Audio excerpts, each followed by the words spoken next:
ये नुक्ता मैंने सीखा बुल हसन से कि जहाँ मरती नहीं मरगे बदन से, कि जहाँ मरती नहीं मरगे बदन से, चमक सूरज में क्या बाकी रहेगी अगर बेजार हो अपनी किरण से। मैं सिर्फ दरख्वास्त कर रहा हूँ बड़े अदब के पैराए में, आपने मुल्क छोड़ा है, अपने माजी को ना छोड़ें।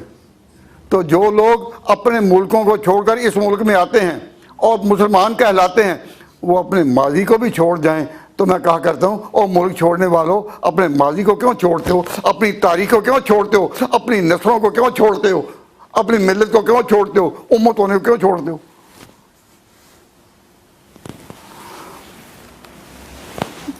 तो अब बात यह है,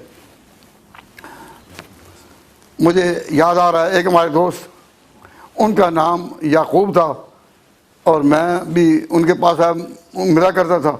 तो मेरे सामने वो कहते हैं, मुझे कोई फ़ोन पर पूछे कि who are you, I am Jacob. याकूब कहते मुझे शर्म आती है, याकूब पैगंबर से निस्बत हो जाए तो मुझे शर्म आती है। तो तुम कौन हो?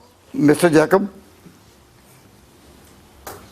और जिसका नाम है मोहम्मद यूसुफ, वो कहता है मिस्टर जोसेफ। चमक सूरज में क्या बाकी रहेगी, चमक सूरज में क्या बाकी रहेगी अगर बेजार हो अपनी किरण से। सूरज का इम्तियाज उसकी किरणों पर है, उसकी रोशन शुआओं पर है। तो सूरज की क्या इज्जत रहेगी, चमक सूरज में क्या बाकी रहेगी अगर बेजार हो अपनी किरण से। ये नुक्ता मैंने सीखा बुल हसन से कि जहाँ मरती नहीं मरगे बदन से, कि जहाँ मरती नहीं मरगे बदन से, चमक सूरज में क्या बाकी रहेगी अगर बेजार हो अपनी किरण से। यहाँ नौजवान जो आए तो चंद बेवकूफ़ों ने उनको आते ही कहा कि तुम अपने कल्चर को छोड़कर इसी कल्चर में गुम हो जाओ।